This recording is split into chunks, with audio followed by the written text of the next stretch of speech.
All the Magic the Gathering lore, Part 6, Mirage. On the continent of Jamura, part of Dominaria, there are three kingdoms, the Femeref, Zhalfir, and Sukata. The Sukata Empire heard about gold in the Femeref region and attacked the Femeref, leading to war in Jamura. Many in Zhalfir wanted to aid the Femeref, but the king did not want to. This led to the splitting of Zhalfir and mass war. There was no need to fear, though. Teferi, a powerful planeswalker, returned to Zhalfir from his adventures and stopped the war. After making peace, Teferi journeyed to an island off the coast of Jamura. There, he experimented with manipulating time to allow him to more quickly summon creatures, moving them in and out of the time stream. Teferi called this process phasing. Sadly, phasing was unstable, and Teferi gave up on the project.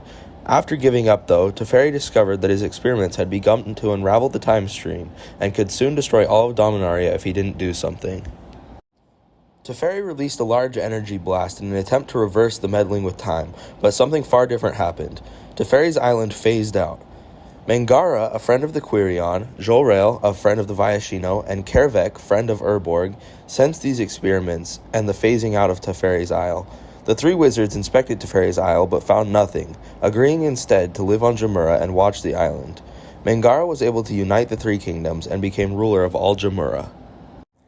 Kervak wanted to rule, though, and after convincing Jolrael that Mangara had to go, they set a plan to capture him.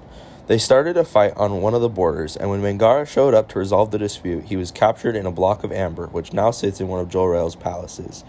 The three kingdoms met together to discuss new leadership. Hakim Loreweaver told them that something was off on Jamura, and they had a shared enemy. This is when Kervak revealed himself, demanding the surrender of all three kingdoms. The kingdoms denied him. Kervak began to attack various villages, scorching them with dragonfire and raising the dead. Soon, the attacks reached the Zhalfiran capital, and they were all distracted by the war. This is when Teferi's Isle returned, everyone on it ignorant of the passage of time. A dragon commanded by Jolrael attacked Teferi's Isle, and Teferi discovered the war that had been going on. Jolrael began to doubt whether working with Kervak was a good idea and surrendered herself to Teferi, begging him to help defeat Kervak.